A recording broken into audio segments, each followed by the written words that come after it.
Una vez que se agotaron estas dos medidas, una tercera opción que viene a aparecer como solución para este tipo de jóvenes viene a ser el PAE. Bien, dentro de las responsabilidades del organismo provincial con el adolescente, en primera instancia, la adhesión es voluntaria al programa, se le entrega al adolescente un acta de compromiso, que es un consentimiento informado, donde justamente se lo asesora de todas las cuestiones relacionadas con el programa, de la ley, del lugar del referente, ¿sí? Del lugar de una asignación económica que va a percibir y demás inquietudes que tengan.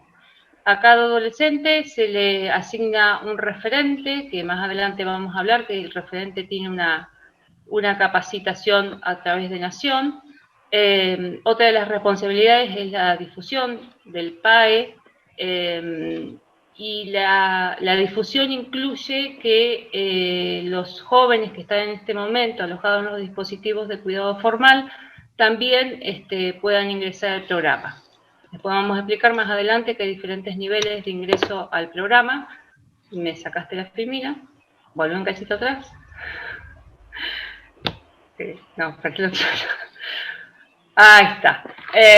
Y la permanencia en el PAE, en primera instancia, es hasta los 21 años y hasta los 25 años se puede extender si el joven o la joven estudia una carrera universitaria o terciaria en una institución pública o un oficio. Ahora sí.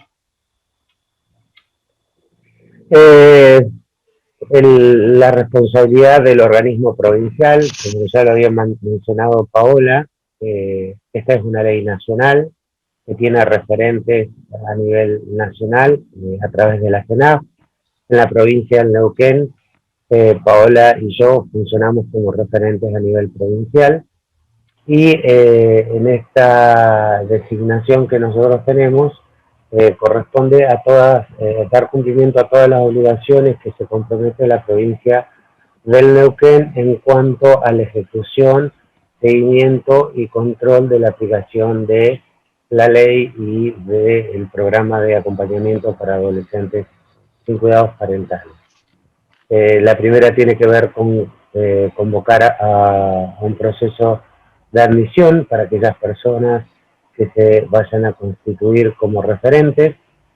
Estos referentes van a tener la función de acompañar de manera individualizada a cada uno de los y las jóvenes.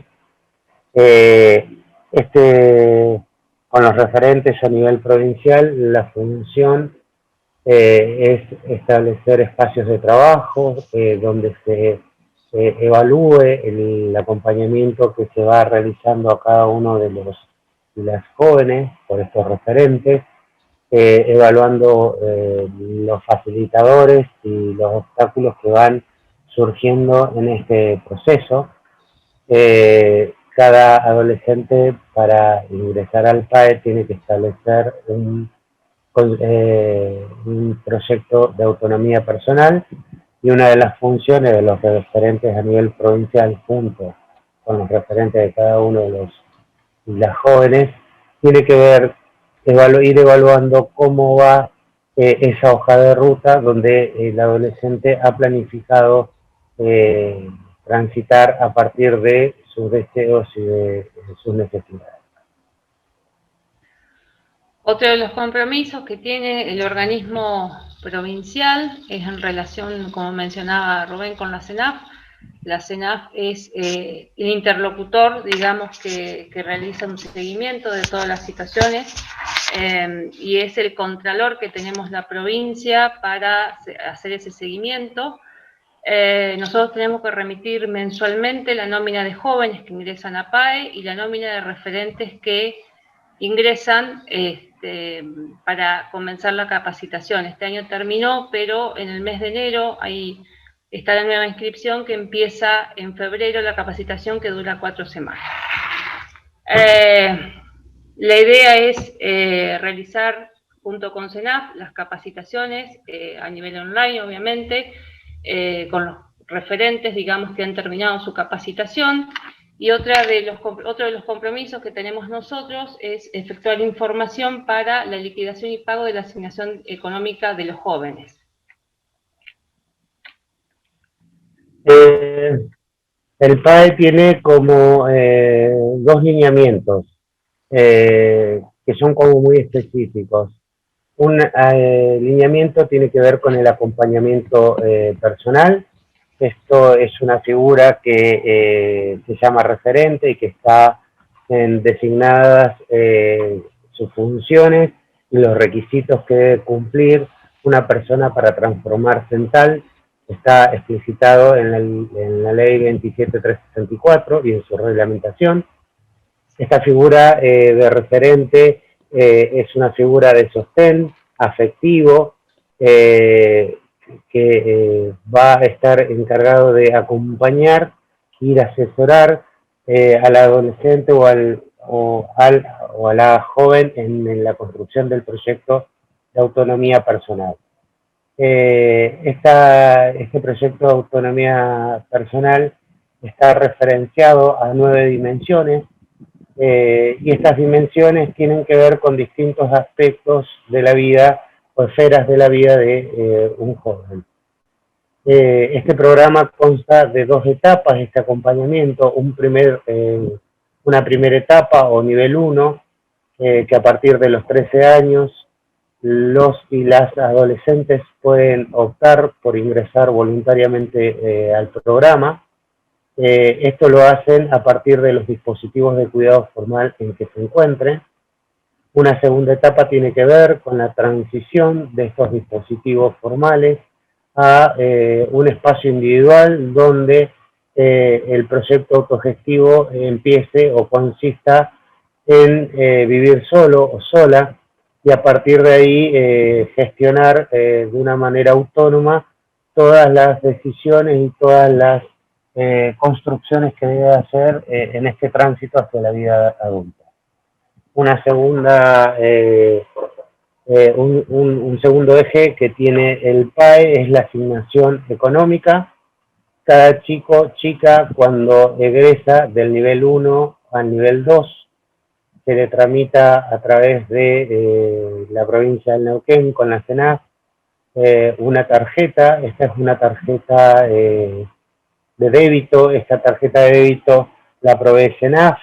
Cada adolescente o cada joven percibe el 80% de un salario mínimo vital y móvil. Este dinero es depositado en esa cuenta que se genera especialmente para cada uno de los jóvenes, de los y las jóvenes. De este dinero pueden retirar hasta el 80% en efectivo y el otro 20% de lo acreditado en la cuenta deben utilizarlo con débito.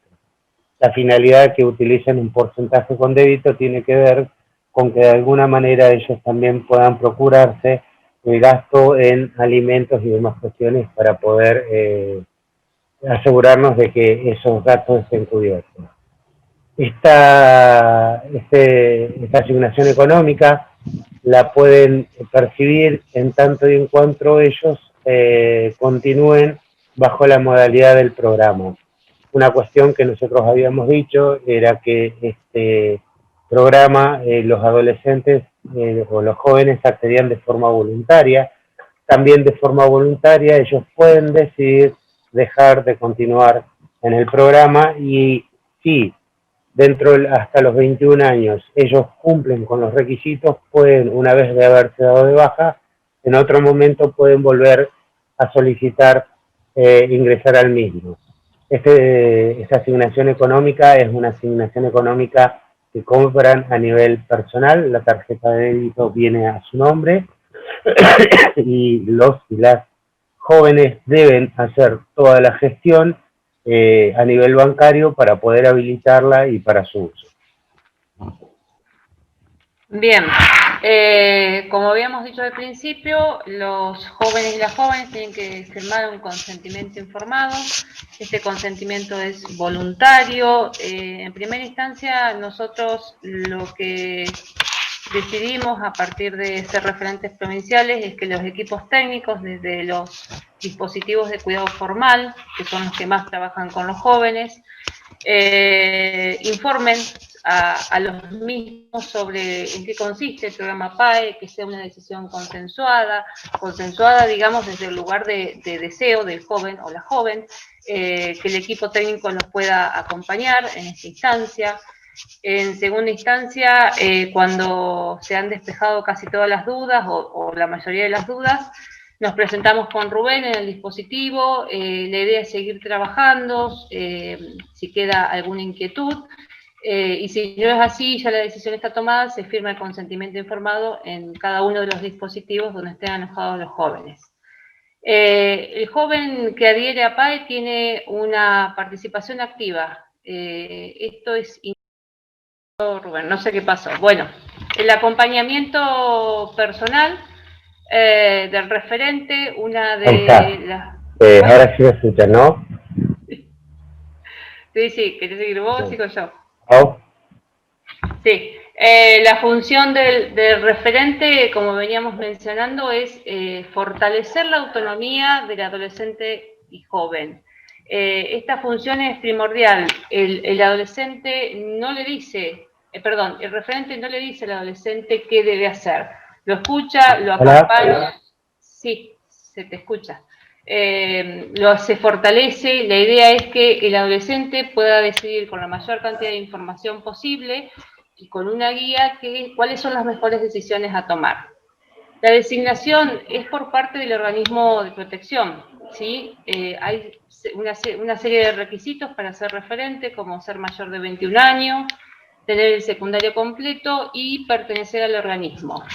También puede haber referentes afectivos. Algún joven quisiera proponer como referente a alguna persona en la cual se ha entablado un vínculo, tendrá las mismas condiciones de acceso a la capacitación, pero no tendrá ninguna remuneración si no está, digamos, dentro del organismo. En cuanto justamente a la remuneración, las provincias se pusieron de acuerdo en que la remuneración es la que efectivamente uno tiene actualmente dentro del organismo de protección. Habíamos dicho que el proyecto de autonomía personal constaba en todas aquellas actividades o aquellos guías que el adolescente pretendía trabajar sobre su tránsito hacia la adultez. Estas dimensiones de acompañamiento, en un momento dijimos que eran 9, tienen que ver con salud sexual, reproductiva, salud, procreación responsable, planificación familiar, educación, formación, trabajo, vivienda, derechos humanos, formación ciudadana, identidad, planificación financiera y manejo del dinero, recreación, tiempo libre, familia y redes sociales. De estas 9 dimensiones, el joven o la joven tomarán aquellas que sean de su interés o en las que le sea necesario desarrollar. PAE tiene como un eje central, y que fue un acuerdo también federal, que el hincapié que se hace dentro del programa es que todos los y las jóvenes deben cumplir con la educación formal, y que un requisito central tiene que ver con la continuidad de la formación, ya sea, como lo explicaba Paola, a nivel de formación profesional, a nivel de educación terciaria y o de educación universitaria. Bien, el acompañamiento personal del referente, en primera instancia hay que construir un vínculo, ¿sí? Son dos personas que no se conocen. Este vínculo obviamente es la base para el proyecto de autonomía. La idea es que a partir de ello se empiece a trabajar en su proyecto de vida. Es un proyecto personalizado, es una transición en la vida adulta. El PAE acompaña a los jóvenes hasta los 21 años en relación a los referentes. Una vez que los referentes salen de la vida de ese joven, la idea es que este joven tenga la mayor cantidad de herramientas posibles para su inserción social. Todo acompañamiento tiene que tener una perspectiva de promoción de derechos y de autonomía. El sujeto que nosotros consideramos en paz es un sujeto activo, que es el propio constructor de la restitución, de su propia restitución de derechos, de los cuales ha sido vulnerado, que no es un tema menor.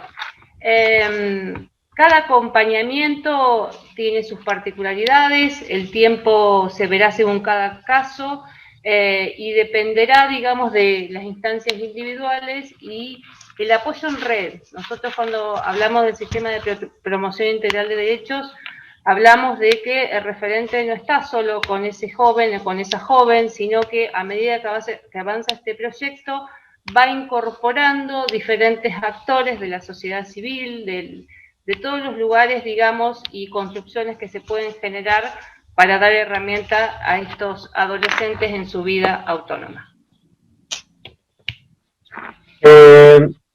Acá es una diferencia central, y esto me parece que es lo que marca la diferencia en la intervención con PAE.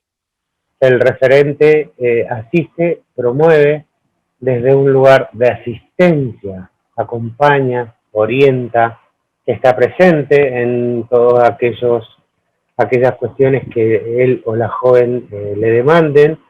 Su acción en el tiempo es acotada, es limitada.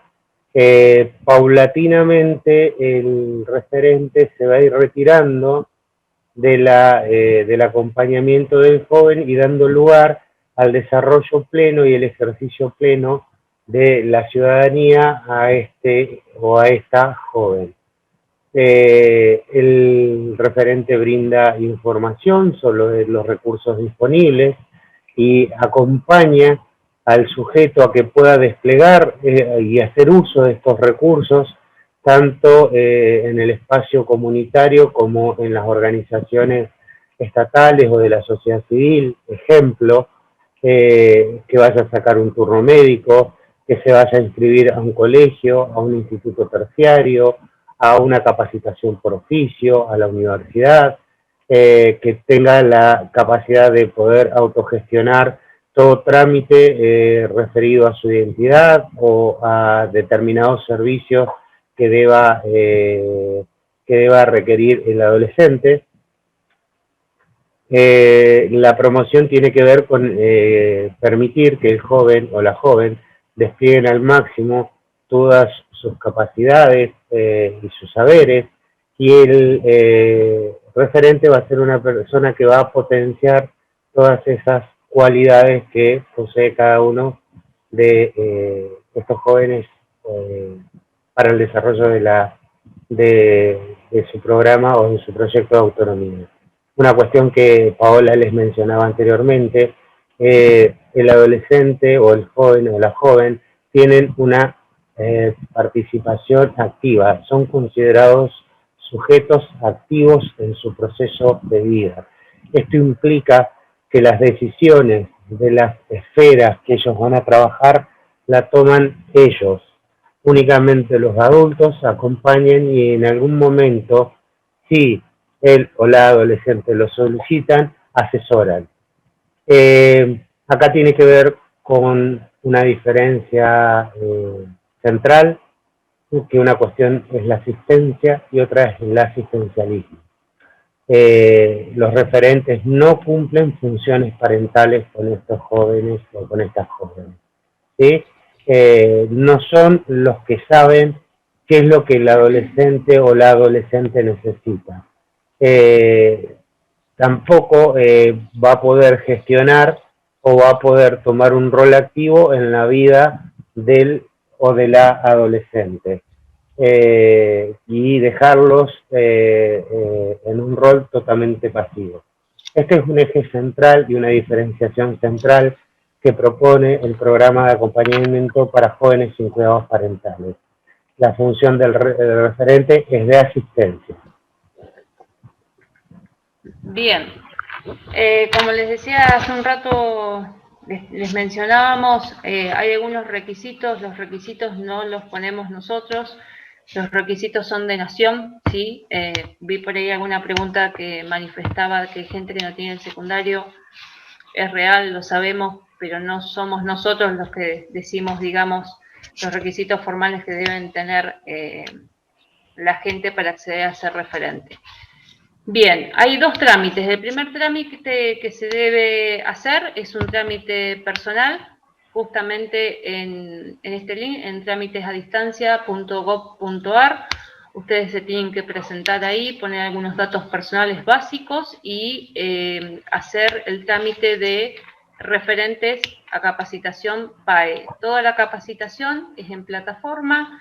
En este momento está durando 4 semanas la capacitación, se rinde una vez por semana. Hay un tiempo limitado, en este año las capacitaciones que se dieron cerraban semanalmente los domingos a las 12 de la noche, a las 0 horas del lunes, y había que hacer una presentación semanal. La nota debe ser con el 70% aprobado en todas las instancias y con un trabajo final. Luego, a partir de que se aprueba la capacitación, a nivel nacional se hace una nómina de todos los referentes que aprobaron en todas las provincias y esa capacitación tiene una validación de 3 años. Luego de los 3 años hay que hacer una nueva capacitación un poco para refrescar conceptos y adquirir algunos nuevos. Y esa nómina viene por nación. El segundo trámite que hay que hacer es presentarse como alumnos, digamos, o postulantes a la capacitación PAE. Esto lo hacen a través de nosotros. Hay un mail, digamos, que a lo último va a estar donde pueden inscribir. Para darles un dato más, me llegó en el día de hoy justamente las fechas de la próxima capacitación. El año que viene va a haber 7 capacitaciones, ¿sí? La primera capacitación, hay una inscripción del 11 al 16 de enero y la capacitación empieza en febrero, el 3 de febrero y termina el 3 de marzo. De todas maneras, esto, bueno, se pueden contactar con nosotros, consultarlos la fecha. La idea es que Nación quiere, y nosotros también en la provincia, la mayor cantidad de referentes posibles. Nosotros tenemos que llegar a todos lados, porque si un joven en la ciudad, en capital de Neuquén, ingresa al programa PAE y se quiere trasladar, por ejemplo, a Chosmalal, a Luminé, a Villa Langostura, a donde sea, debe haber un referente PAE, porque si no, digamos, el programa se cae. Alguien tiene que hacer un seguimiento, alguien tiene que acompañar a ese joven o a esa joven. Nosotros a partir de las personas que estén interesadas confeccionamos un registro de postulantes y lo subimos vía trámites a distancia a Nación para su aprobación. Como parte del proyecto institucional, a partir del año 2021, todos los ejecutores y las ejecutoras sociales que trabajen en hogares de adolescentes, como así también directivos o coordinadores, deben realizar la capacitación PAE, porque como dijimos antes, el nivel 1 tiene que ver con la estadía del o de la adolescente en un dispositivo de cuidado formal y desde ese momento se tienen que empezar a trabajar la autonomía. Para que esto suceda, lo que debe pasar es que todo el personal que se encuentra trabajando en instituciones de cuidado formal tenga la formación de la capacitación PAE, sean referentes de PAE de nivel 1. Y esto, digo, hasta este año nosotros habíamos propuesto esta capacitación para aquellas personas, ejecutores o ejecutoras sociales, y va a ser optativa. A partir del año próximo esa capacitación va a ser obligatoria para todas aquellas personas que se encuentren ejerciendo funciones dentro de los dispositivos de cuidado formal que alberguen a adolescentes. ¿Sí? Bien.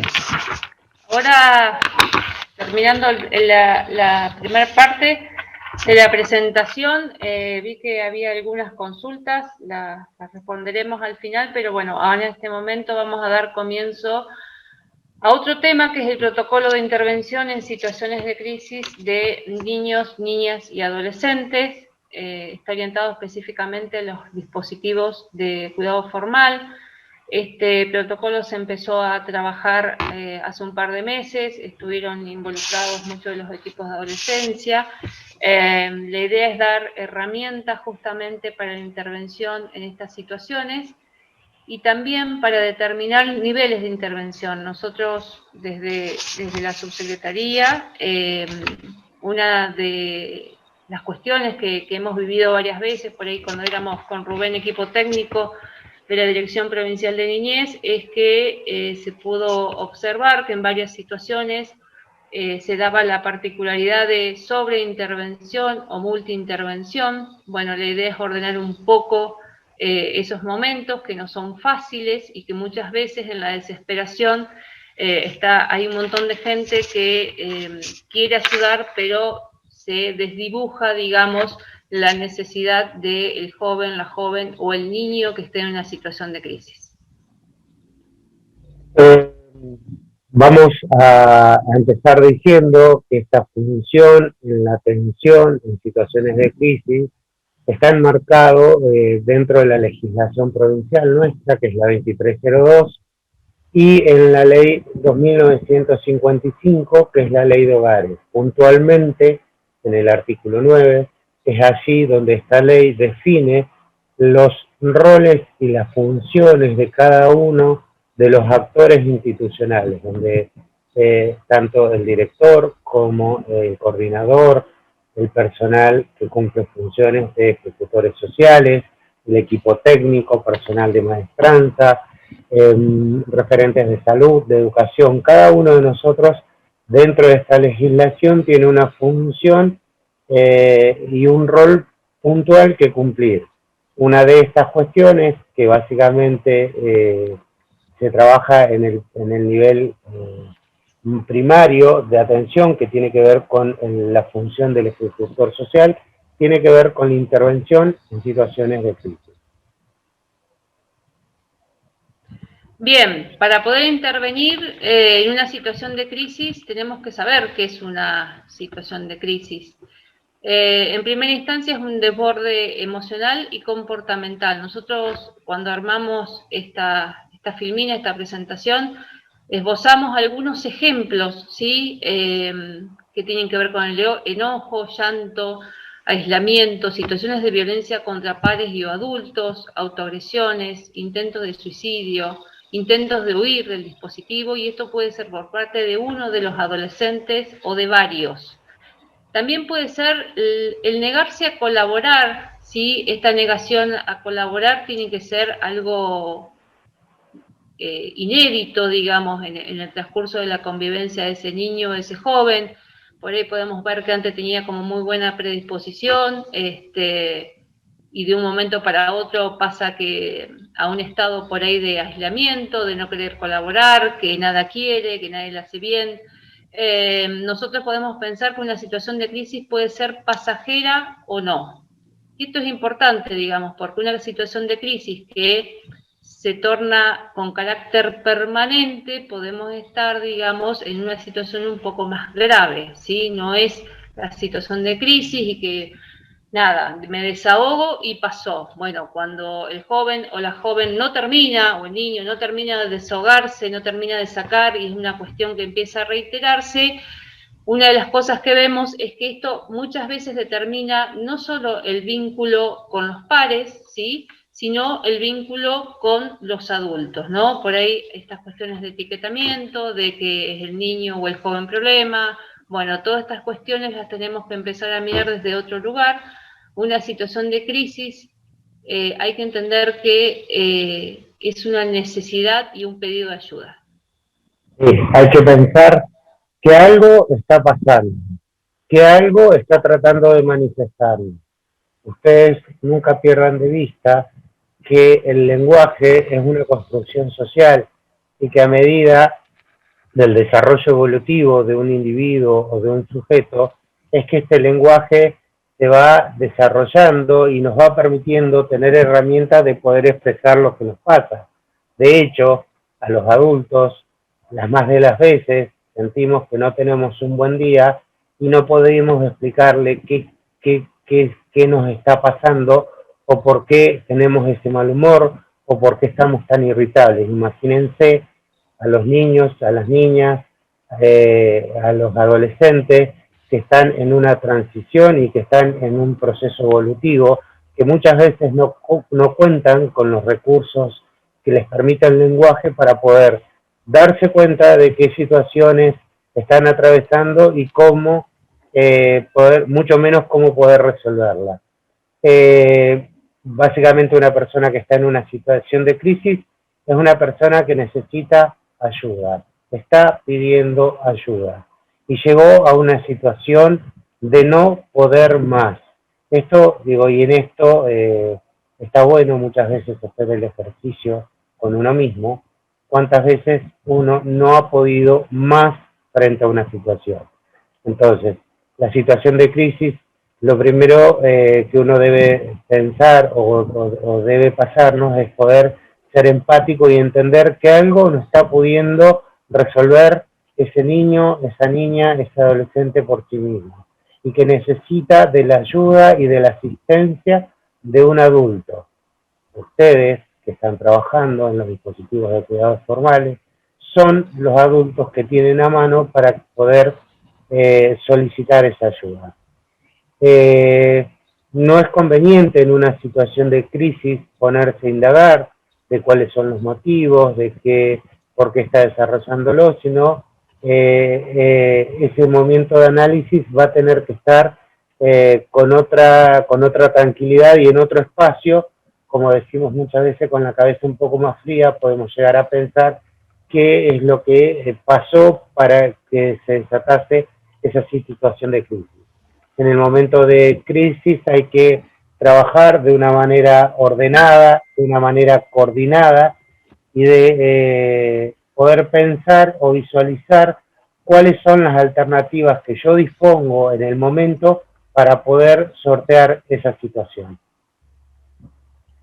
Bien, hay una instancia anterior a una situación de crisis, hay indicadores por ahí que está muy bueno por ahí poder trabajarlos para poder evitar una situación de crisis, aunque esto muchas veces no se logre, ¿sí? Pero estar un poco más atento ante cualquier cambio que pueden presentar los jóvenes o los niños.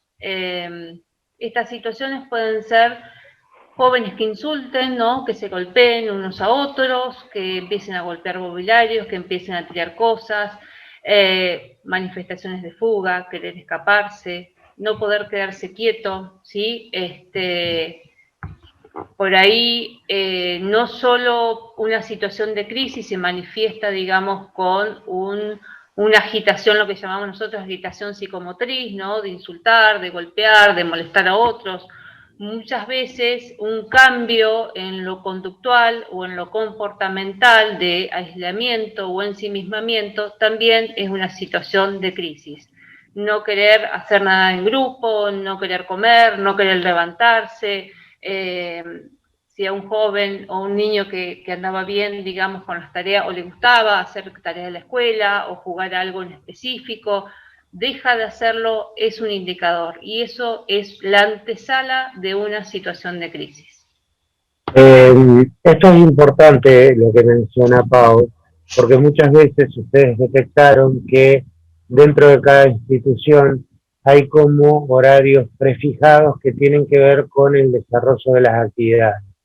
Y muchas veces les pasa que niños, niñas o adolescentes, cuando llegó la hora de levantarse, no quieren quedarse, quieren seguir en la cama, no tienen ninguna intención de sumarse a las actividades propuestas y generalmente no suelen tener este tipo de actitud. Por lo general son personas muy activas al desarrollo y al engancharse en las actividades propuestas.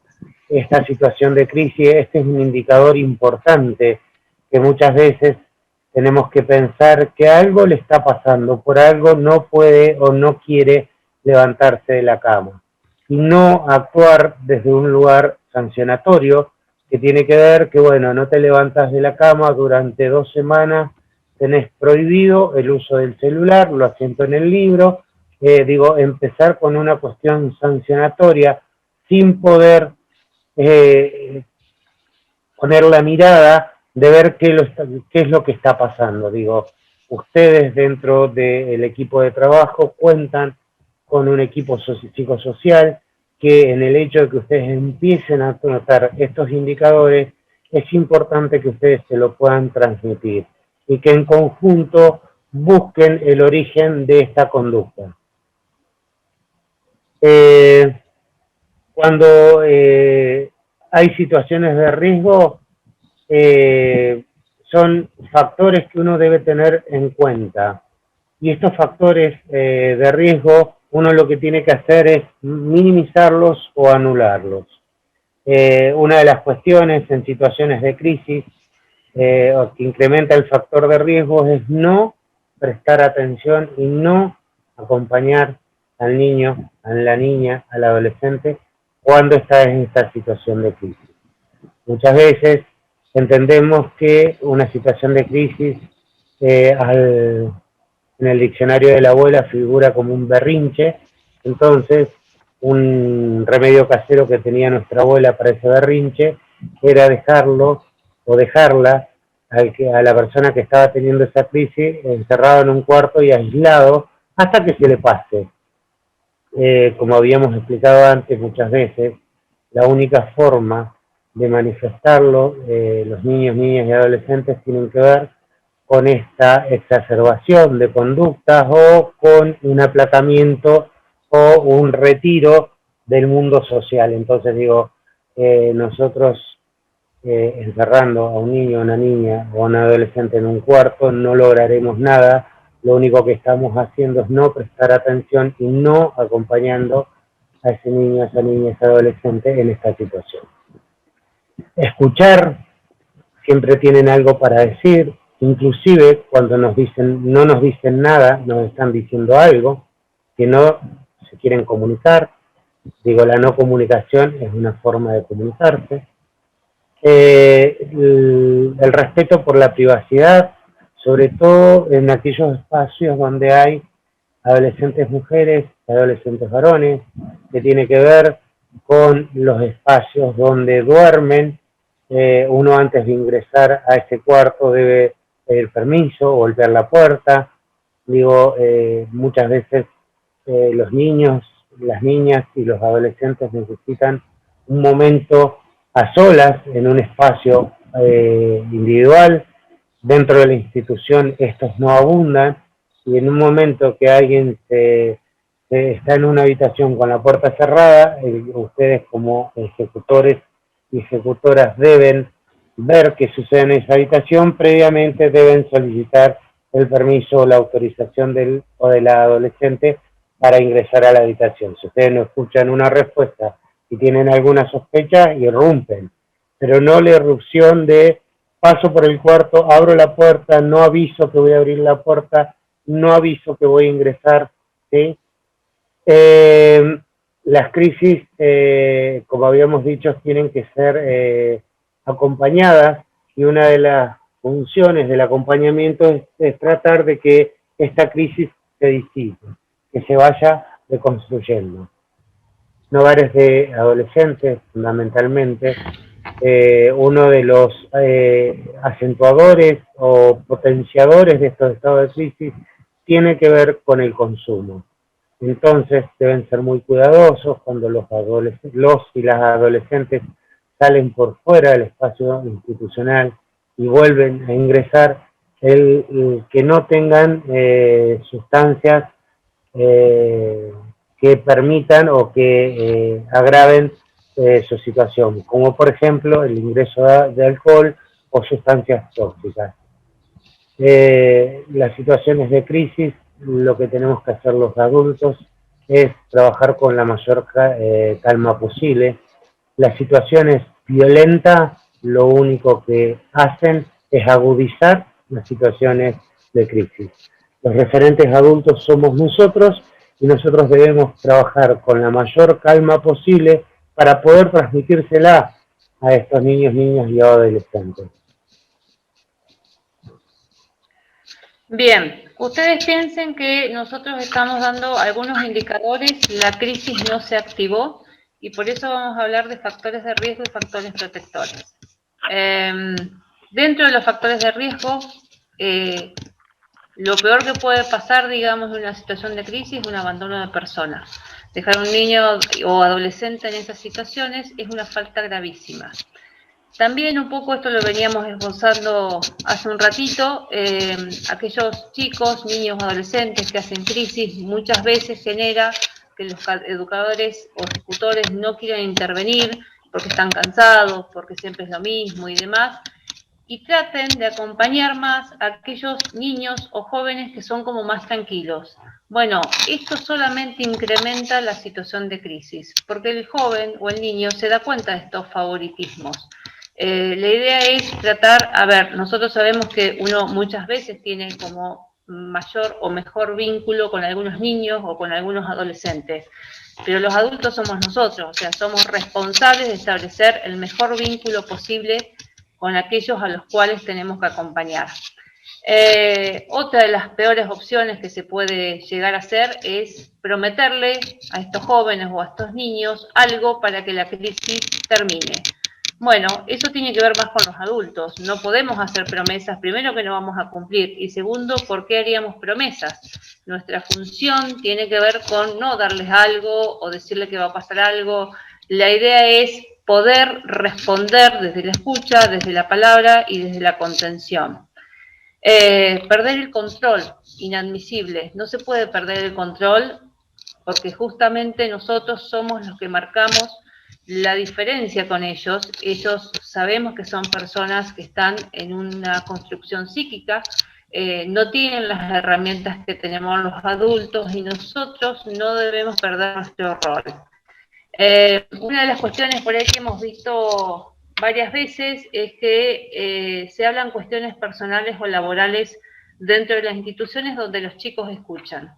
La verdad que las cuestiones personales siempre deben quedar en la puerta de la institución. Nadie del trabajo nos va a poder resolver lo que nos pasa en nuestras casas y cada uno sabrá con lo que carga, ¿sí? Cada uno tendrá su situación personal, pero en el momento que nosotros ingresamos a trabajar, vamos a eso. La idea es que tampoco las cuestiones laborales que tengan que ver con conflictos o con algunas situaciones, digamos, de vínculos no muy compatibles dentro de la institución, se tienen que hablar adelante de los jóvenes y los niños. Muchas veces ellos portan más información que la gente que está dentro y de eso hacen uso.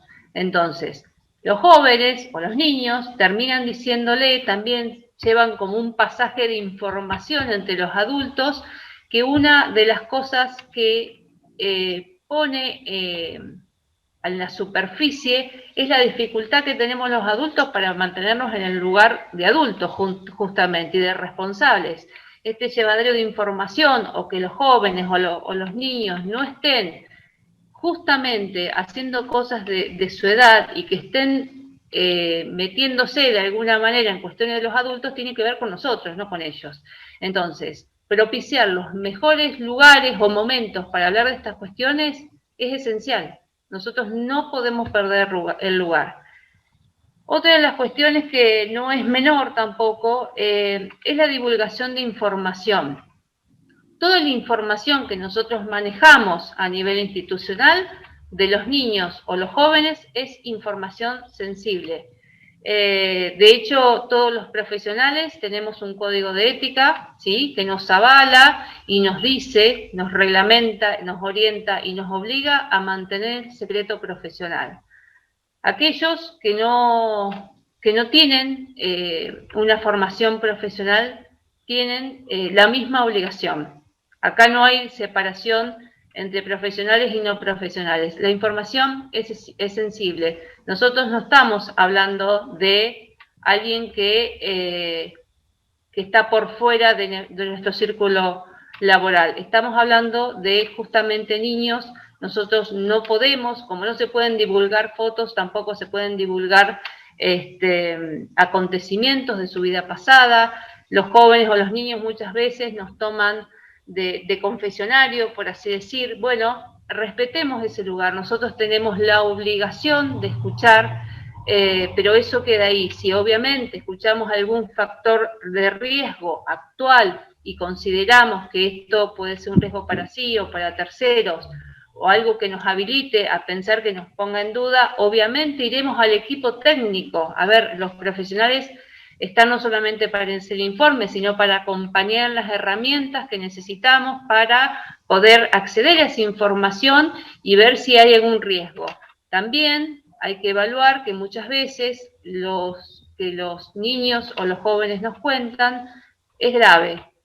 A veces ni imaginándolo lo podemos haber pensado. Bueno, estas cuestiones que nos pasan a los adultos, digamos, de sensibilizarnos con cuestiones muy fuertes que lamentablemente estos niños y jóvenes pasan, bueno, se verá, digamos, cómo trabajar esa situación. Pero de ninguna manera tiene que ser un chismerío, ni tiene que ser nada de ese tenor, porque en realidad es información confidencial. Una cuestión que me parece que es importante, yo debería haber cambiado la femenina, pero voy a aprovechar que está esta, tiene que ver con el uso de las redes sociales entre los operadores y operadoras. Tanto hablamos de WhatsApp como puede ser Facebook o Instagram, o yo soy ya una persona mayor, quizás hay otras redes que no conozca y que sean actuales. Y en estas redes, digo, casi todas las instituciones tienen grupos de trabajadores y trabajadoras donde se intercambian información. Y acá vamos a hacer un apartado. La forma de transmitir la información tiene que darse en dos momentos. Un primer momento que es el pase entre turno y turno.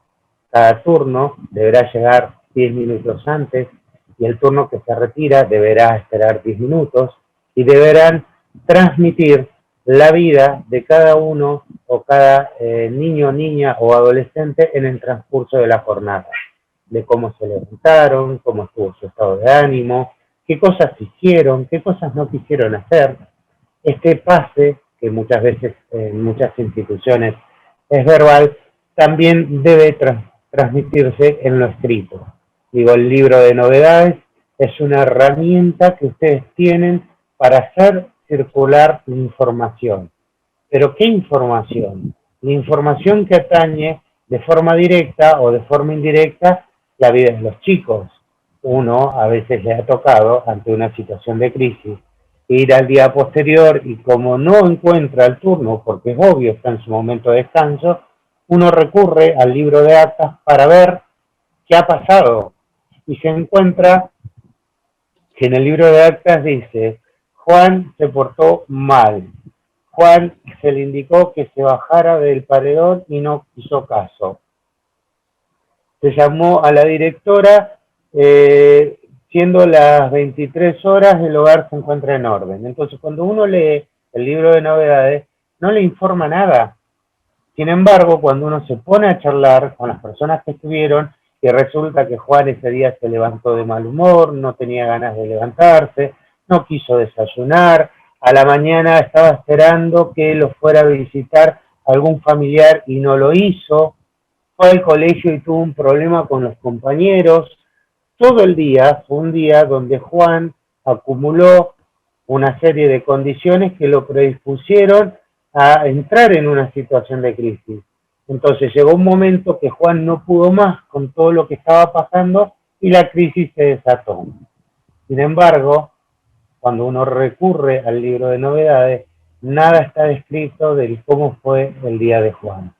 Y uno sí encuentra artículos como el turno anterior dejó una olla sucia guardada en el horno de la cocina. Digo, el libro de novedades tiene que ser un libro donde se empiece a transmitir la información respecto de la vida de los chicos. Se levantó, a qué hora se levantó, poder ver el estado de ánimo, poder ver el humor con el que se levantaron, si se pudo incorporar con facilidad las tareas que se propusieron, si estuvo reticente a esa incorporación, digo, esta cuestión que tiene que ver con evaluar el estado anímico del chico es una competencia de todos los actores institucionales, no solamente de los ejecutores y las ejecutoras sociales, sino también del personal de cocina, el personal de maestranza, el personal que está encargado de la actividad escolar o aquel que referente que tenga que ver con turnos médicos, directores, directoras, equipos de coordinación, ¿sí? Y tener mucho cuidado qué hacemos con esta información, de filmar videos, subir videos a WhatsApp. Digo, muchas veces, y esto nos ha pasado particularmente, que hemos encontrado un video donde una persona estaba durmiendo en una institución y las adolescentes lo filmaron y ese video fue compartido entre el grupo de ejecutoras sociales con la adolescente. Entonces, los adolescentes, los niños, las niñas, tienen que estar en nuestros grupos de Facebook, de Instagram. Tenemos que tener un WhatsApp interactivo con ellos. Si no tiene una función específica, digo, esto tiene que ver con el secreto profesional. Esto tiene con no divulgar la vida de los niños y niñas. Y en esto la ley es bastante clara.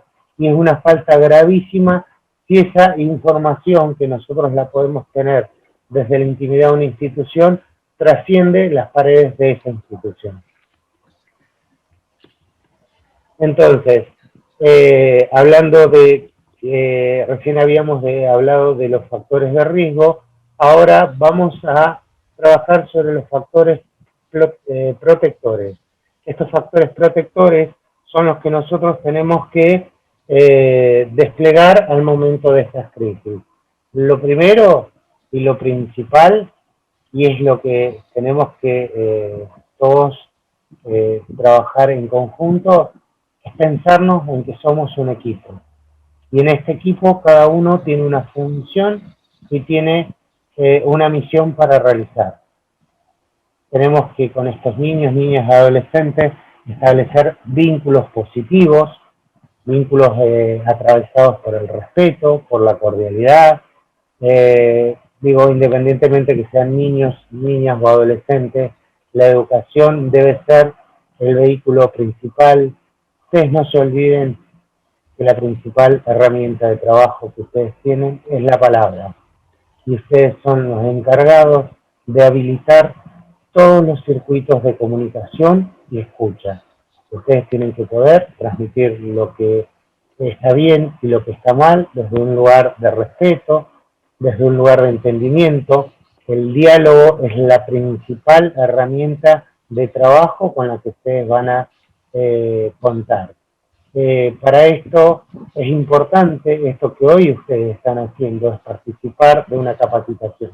Uno permanentemente debe estar formándose porque tiene que ver con que las situaciones individuales de cada uno de los sujetos son dinámicas y digo, por ahí si hay personas que hace mucho tiempo se encuentran trabajando en instituciones me podrán entender, pero hace unos años los chicos y las chicas tenían características totalmente distintas a las características que hoy tienen nuestros niños, niñas y adolescentes. Y esto porque tiene que ver porque la sociedad cambia, porque los factores de vulnerabilidad cambian. Entonces nosotros como integrantes del sistema de protección de derechos tenemos que acompañar esos cambios con formación. Trabajar con buena predisposición, entender que yo no estoy trabajando solo, que yo soy parte de un equipo y que tendré que poder apoyarme en mis compañeros de turno, poder transmitir la información a los compañeros del turno que sigue y esperar cuando yo ingreso a mi turno que los compañeros que lo están dejando puedan aportarme la mayor cantidad de información que a mí me permita poder tener un panorama anticipado de qué jornada laboral me va a estar esperando. Una cuestión que es muy importante es respetar la individualidad de los niños, niñas y adolescentes. y sobre todo lo que tiene que ver con la autopercepción, de cómo ellos o ellas se perciben. Si yo tengo un adolescente trans femenino, quiere decir que se está percibiendo como una mujer y yo la debo tratar como tal. Y esto es, digo, han pasado situaciones donde hemos tenido chicas trans, donde los adultos le dicen, lo llaman por el nombre con el cual define su genitalidad. Y en realidad no es una autopercepción del joven o de la joven. Entonces en esto debemos ser como muy respetuosos. No meternos en cosas que no sabemos que si las vamos a poder manejar o no. En todo caso solicitaremos que algún otro nos colabore. Esta cuestión de todo el tiempo pensar de qué manera yo puedo aportar desde lo que yo sé, desde mis intereses, para que la vida o el día de mi turno sea distinto. Si yo voy dispuesto o dispuesta a generar un espacio de trabajo cordial, amable, a proponer actividades, digo, no nos tenemos que olvidar que estamos en situación de pandemia, donde el aislamiento preventivo social y obligatorio es un factor que ha derrumbado o que ha hecho que nuestros niños, niñas y adolescentes deban permanecer prácticamente aislados en las instituciones. Entonces debemos considerar que debemos proponer actividades o sumarnos a las actividades de estas personas que cumplen funciones de taller. Bien, todos los indicadores que se vienen trabajando son mensajes, como dijimos hace un rato, la idea es que hay que estar atentos, la crisis no se activó, digo, sopesar factores de riesgo con factores protectores es una buena práctica porque no solo nos permite evaluar la situación, sino que nos permite simplificar por ahí todas otras acciones que posiblemente no lleven a buen puerto. La idea es que si hay alguien que los detecta, alguien que está en el turno, lo comente con los compañeros, mirá, pasa tal cosa, tal se quedó aislado, o tal empezó con esta cuestión de golpear, está contestando mal. Bueno, dentro del grupo, ¿quién tiene mejor llegada a ese niño o a ese joven? ¿Cuál es el vínculo que se ha reforzado en cierta manera un poco más? Bueno, será la persona indicada justamente para intervenir. Eso no quiere decir que mientras uno interviene, los otros se desentiendan de la situación, porque esto trabaja en equipo. Mientras uno está con el niño o con el joven que está pasando un mal momento, ¿sí? Que no sabemos si va a ser momentáneo o si va a tener más carácter de permanente, bueno, las otras personas que están en la institución deberán ver qué hacen con los otros niños, si el ejecutor que está interviniendo en ese momento necesita ayuda. Bueno, la idea es que nosotros no podemos, trabajar solos. Es imposible trabajar solos y desconectados dentro de las instituciones.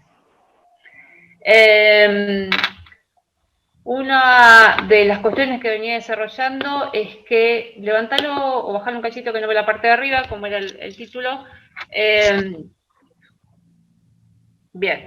¿Qué no hacer en una situación de crisis? Me faltaba el título.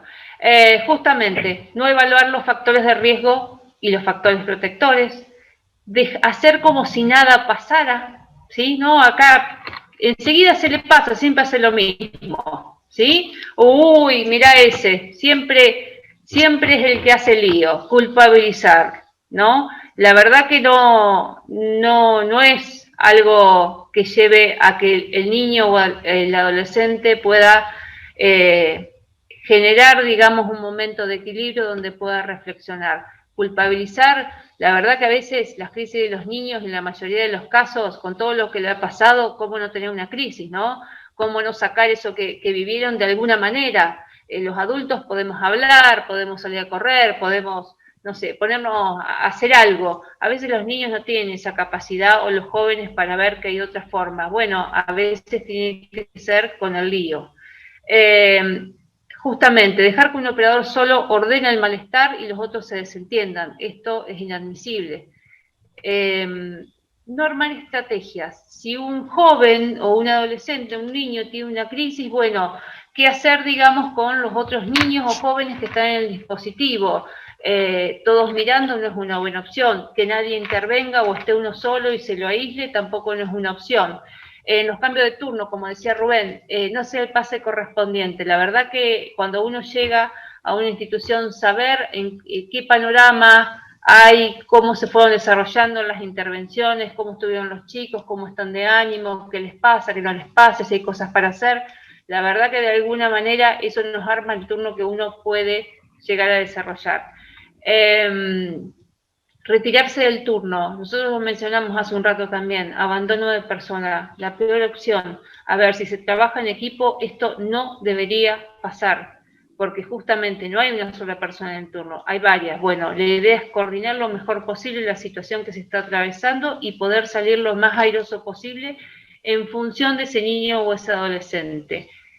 Y la peor opción, no seguir las pautas de este documento, porque la idea es generar lineamientos para que ustedes puedan resolver de la mejor manera posible la situación que están atravesando.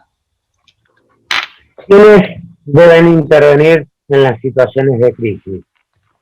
La primera persona que debe intervenir en una situación de crisis es el operador o la operadora que se encuentra en el turno, ¿sí? Porque son una de sus funciones, como lo habíamos mencionado antes, establecidas en la ley 2955, en su artículo 9, en el inciso E, donde se decretan las misiones y funciones de los operadores y operadoras o ejecutores y ejecutoras, tiene que ver con la intervención en las situaciones de crisis. El único recurso, como lo dijimos antes, a emplear para resolver un conflicto es hacer circular la palabra. Una acción que se debe hacer en una institución es tratar de que una persona atienda a que el niño, niña o adolescentes que se encuentra en situación de crisis y el resto del equipo, dentro de las posibilidades de la institución, traslade al resto de los niños, niñas, adolescentes hacia otro sector, para que no se, primero, para no seguir exponiendo a la persona que está en crisis, y por otra cuestión que muchas veces la crisis de un niño, niña, adolescente, en efecto cadena, desata la crisis de los demás, y terminamos teniendo una crisis generalizada en la institución. Entonces, mientras un operador o operadora se encarga de ver cómo contiene al niño, niña, adolescentes en crisis, el resto debe tratar de llevar o de hacer enganchar a los demás niños, niñas, adolescentes en otras actividades o en otro espacio dentro del ámbito institucional. En el caso de que estas crisis provoquen lesiones, que estas lesiones pueden ser de un niño para sí mismo, digo, muchas de ustedes han visto que han buscado un objeto que lo utilizan para lastimarse, muchas veces los brazos, las piernas, las panzas, o ese objeto es utilizado para lastimar a otro, ya sea otro compañero o compañera o un operador o operadora. Lo primero que debe hacer el equipo de operadores del turno, digo, hay una persona que por lo general, y ustedes lo tienen como regla, está encargado del libro turno, deberá ser la persona que llame al 100. Donde hay algo que involucre la salud de alguien en esta situación de crisis, debe asistir el Servicio Integral de Emergencias Médicas, ¿sí?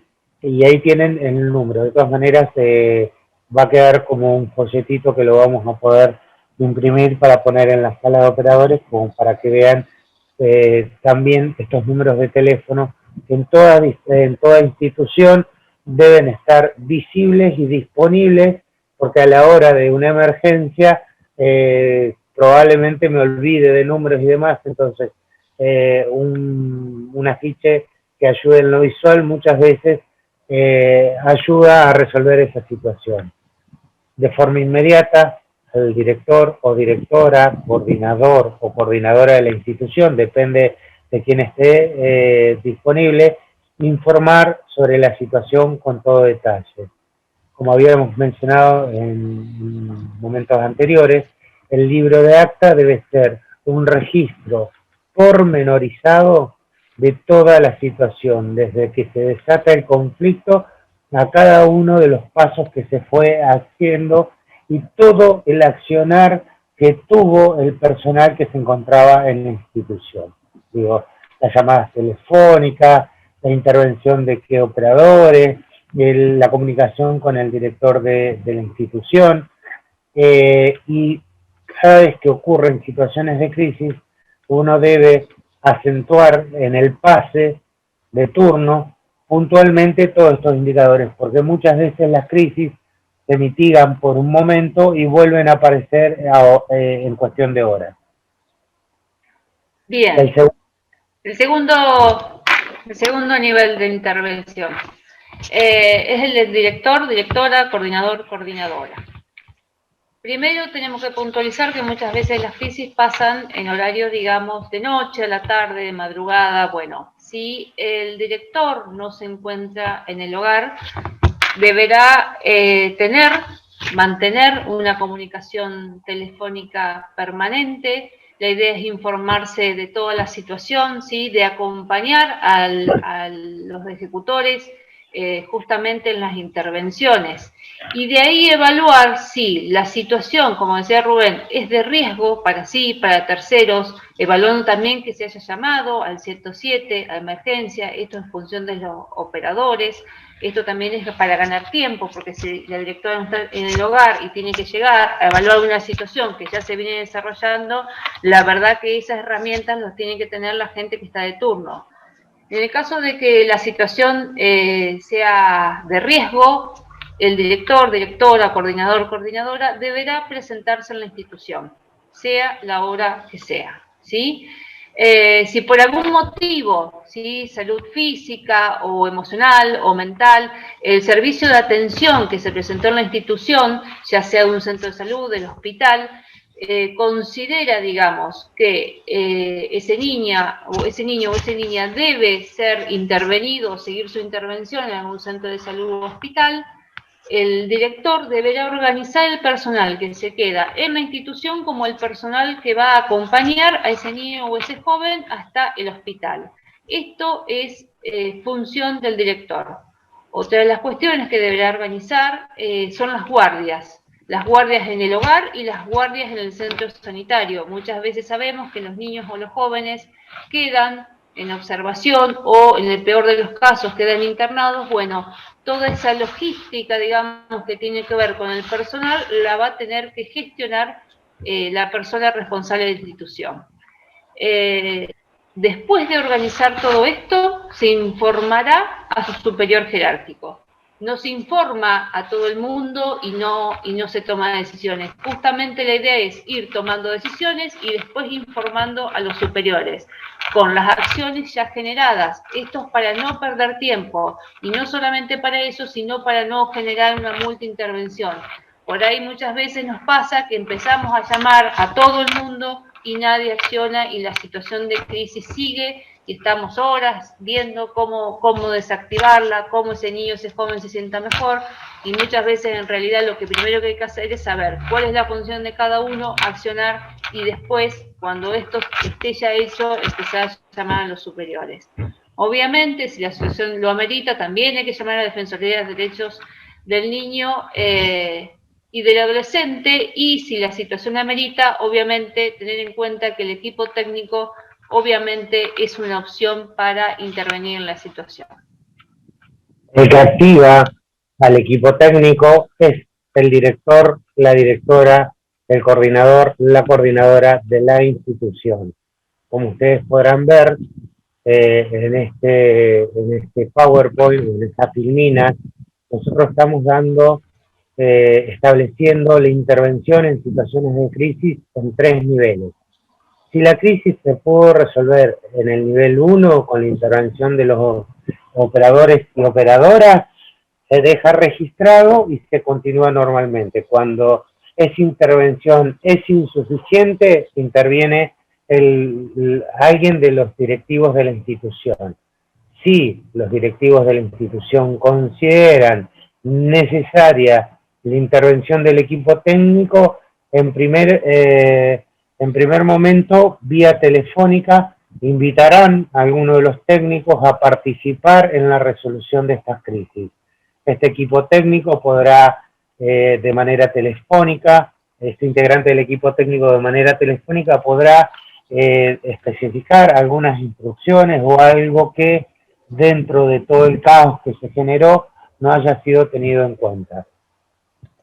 Si la crisis tiene que ver con alguna situación que implique una dificultad o una problemática que esté relacionada con la salud mental, los profesionales del equipo técnico de la institución son los que se comunicarán con los profesionales médicos o los profesionales de los equipos de salud mental, ¿sí?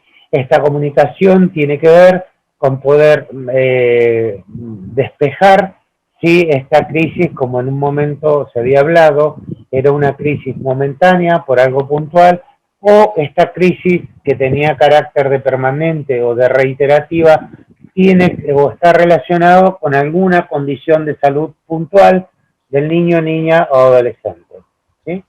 De ser necesario, el equipo técnico evaluará si es necesario ir a la institución para trabajar tanto con el o la adolescente o niño o niña en crisis, como también con el resto de los niños, niñas que se encuentran alojados en la institución, porque ustedes bien sabrán que ante una situación de crisis termina afectando a todos el resto de los niños de alguna manera. Algunos lo viven con mayor intensidad y otros con menor, pero hay un efecto dominó en estas crisis. Entonces el equipo técnico, si considera necesario, se presentará en la institución y colaborará en la restitución de la tranquilidad y el trabajo en la crisis, tanto con la persona que estaba en esta situación como con el resto, ¿sí? O si no, al día posterior, hacer un abordaje con el personal y con los niños, niñas y adolescentes para trabajar el tema.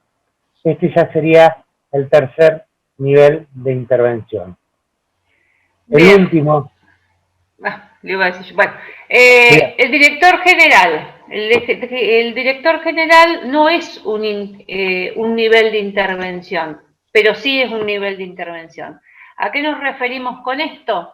Que no va a asistir directamente a la institución para ver qué pasa y ver cómo se puede resolver. No. La idea de este protocolo es que no haya multiintervención o sobreintervención. La idea es ordenar los niveles para generar un mejor accionar en la restitución del equilibrio emocional o conductual del niño o adolescente. El director general estará en conocimiento de la situación, acompañará telefónicamente y colaborará con el director o directora del hogar, ¿sí? Hablamos que la sobreintervención es perjudicial para la resolución del conflicto. A veces mucha gente no hace nada y poca gente hace más cosas. El acompañamiento va a ser indirecto, ¿sí? Pero va a ser articulado. La idea es que todos estos actores estén en comunicación en primera instancia telefónica y según la complejidad de la situación se vayan presentando, ¿sí? Los tres niveles que mencionábamos recién. No nos queda mucho tiempo, por eso... Sí, bien. Importante. El trabajo en equipos es fundamental en las situaciones de crisis. Creo que a través de toda esta capacitación lo hemos mencionado un sinfín de veces y la idea es que ustedes también piensen que la única forma de poder llevar adelante una intervención en situación de crisis es trabajando en equipo. De ninguna manera se justifica el maltrato físico, psicológico, verbal, con respecto a los niños, niñas, adolescentes o jóvenes para controlar estas conductas disruptivas o conductas de crisis. Agarrarlos de un brazo, amarrearlos, hemos hemos anoticiado de que ante una crisis de una niña en una institución, una de las educadoras decide, con el libro de la abuela, agarrar a la niña del brazo, llevarla hasta el baño, abrirle la ducha de agua fría y ponerla bajo la ducha de agua fría hasta que se le pase esta crisis, este llanto, este berrinche. Digo, es un método arcaico que hace muchos años se dejó de utilizar para salud mental, que tenía que ver con estos shocks de agua helada. Digo, estas son actitudes de violencia y que configuran una falta grave.